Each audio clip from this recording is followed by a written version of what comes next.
back to my channel. In today's video, I'm going to be talking about all of the books that I am hoping to read in August. So these are going to be the books, like both audiobooks as well as physical reads, that I'm hoping to get through.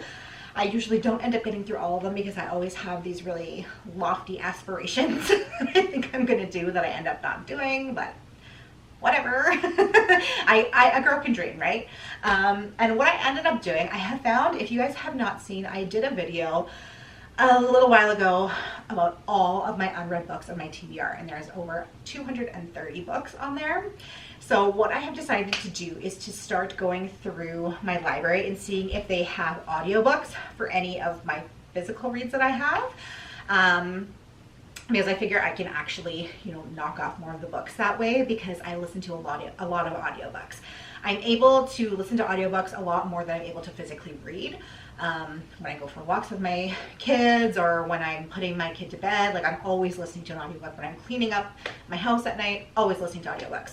So I get through quite a few audiobooks, and I figured if I could find some that I have a physical copy of and be able to listen to the audiobook, that'll like kill two birds with one stone. And so that is going to be for these 4 books. I'm hoping to get through these on the audiobook versions of them. So I ended up finding all 3 of these Ellen Hopkins books, as well as one of these Dan Brown ones. So I'll be able to knock those off of my list. So the first book that we're going to talk about is Crank by Ellen Hopkins. And it says, I'm just going to read you the synopsis of all of these books. And it says, life was good before I met the monster. Afterlife was great, at least for a little while. Christina is the perfect daughter, gifted high school junior, quiet, never any trouble. Then she meets the monster, Crank. And what begins as a wild ride turns into a struggle for her mind, her soul, her life. So that sounds creepy. I'm not too sure if this is like more of an actual physical book, or if this is like some sort of like possession sort of thing. I don't know. But I'm interested to find out, of course. And the next one, also by Ellen Hopkins, is Impulse. And this one says, Tony's painful childhood memories can be quelled only through pills. Vanessa has a secret that keeps her coming back to the blade.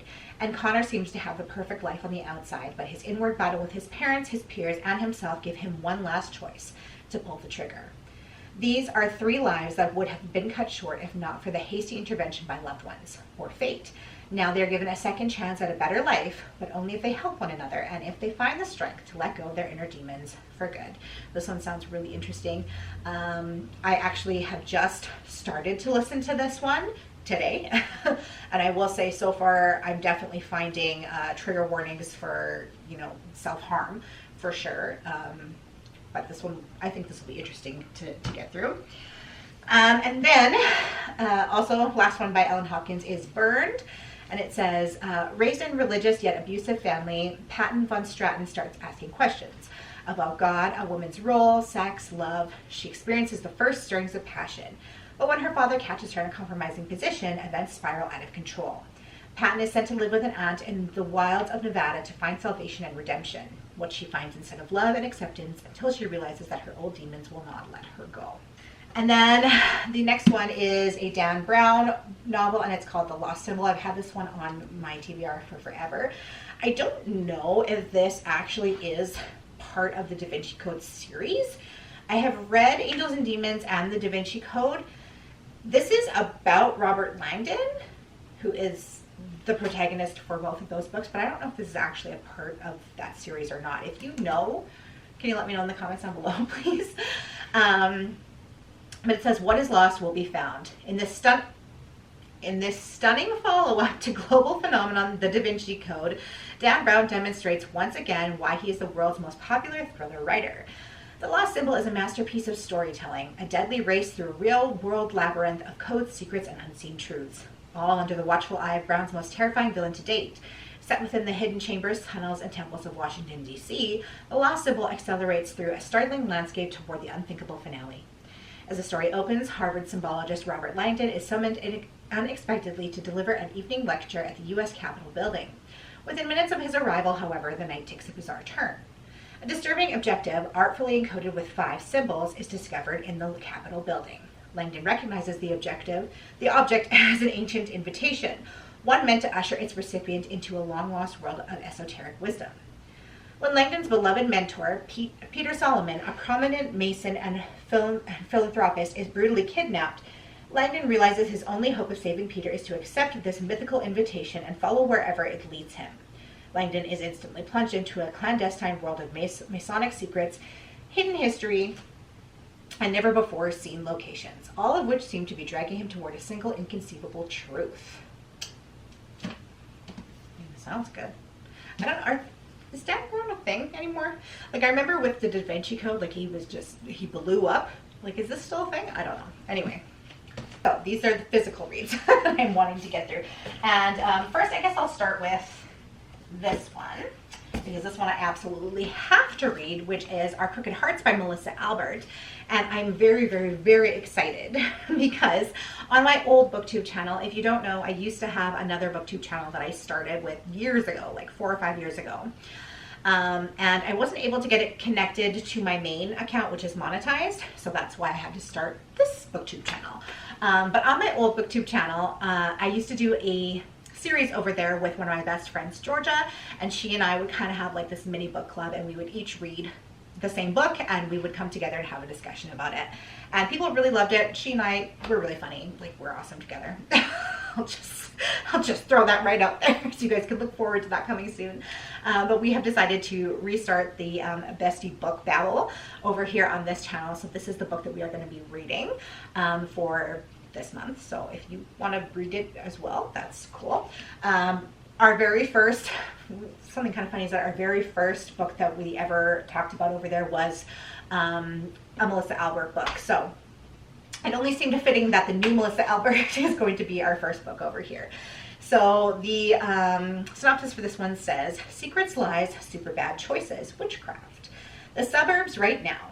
17-year-old Ivy's summer break kicks off with an incident, a punishment, and a mystery. A stranger whose appearance in the middle of the road, in the middle of the night, heralds a string of increasingly unsettling events.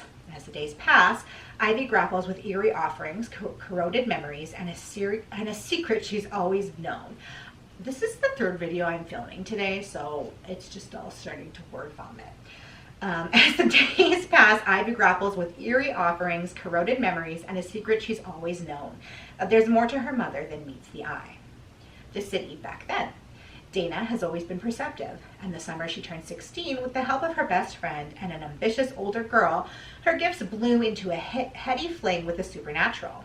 As the trio's aspirations darken, they find themselves speeding toward a violent breaking point. Years after it began, Ivy and Dana's shared story will come down to a reckoning among a daughter, a mother, and the dark forces they never should have messed with.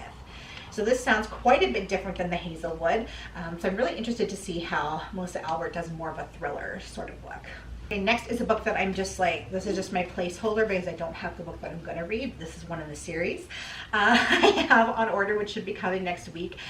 Stalking Jack the Ripper. This is, I think, Escaping from Houdini is, I think, the third or fourth one, so I've just grabbed that as a placeholder, but I want to read Stalking Jack the Ripper, and that is, so Stalking Jack the Ripper is the first in a series, and it says 17-year-old Audrey Rose Wadsworth was born a lord's daughter with a life of wealth and privilege stretched out before her. But between the social teas and the silk dress fittings, she leads a forbidden secret life. Against her stern father's wishes and society's expectations, Audrey often slips away to her uncle's laboratory to study the gruesome practice of forensic medicine. When her work on a string of savagely killed corpses drags Audrey into the investigation of a serial murderer, her search for answers brings her closer to her own sheltered world.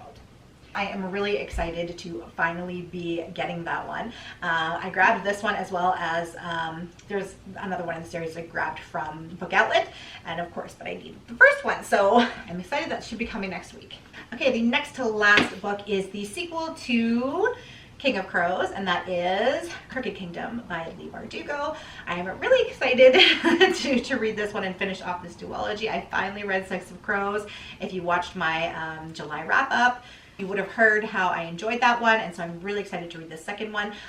Basically, this is just, I think, going to pick up where the last one left off, and we'll get to see what happens with this cast of characters. And the last book that I'm wanting to read is The Babysitter's Coven by Kate Williams, and this one says, 17-year-old Esme Pearl has a babysitter's club. She knows it's kind of lame, but what else is she supposed to do? Get a job? Gross. And lately, Esme needs all the cash she can get because it seems like destruction follows her everywhere she goes. Enter Cassandra Hagen. She's an Instagram model hot, dresses like she found her clothes in a dumpster, and has a rebellious streak as gnarly as the cafeteria cooking. So why is Cassandra willing to do anything, even take on a potty training 2-year-old to join Esme's babysitting club? Turns out Esme and Cassandra may have more in common than they think, and they're about to discover what being a babysitter really means. A heroic lineage of superpowers, magic rituals, and saving the innocent from seriously terrifying evil. And all before the parents get home. I think this one will be really, really fun. I love anything to do with witches, so I think this will be a spooky and fun read. All right, you guys, so those are the books that I'm hoping to get through in the month of August. Let me know in the comments down below what you're planning to read as well. I'm always interested in that. And make sure you go ahead and hit the subscribe button on your way out if you have not already done so, and if you enjoyed today's video. I hope you are having an awesome day, and I will see you in my next one.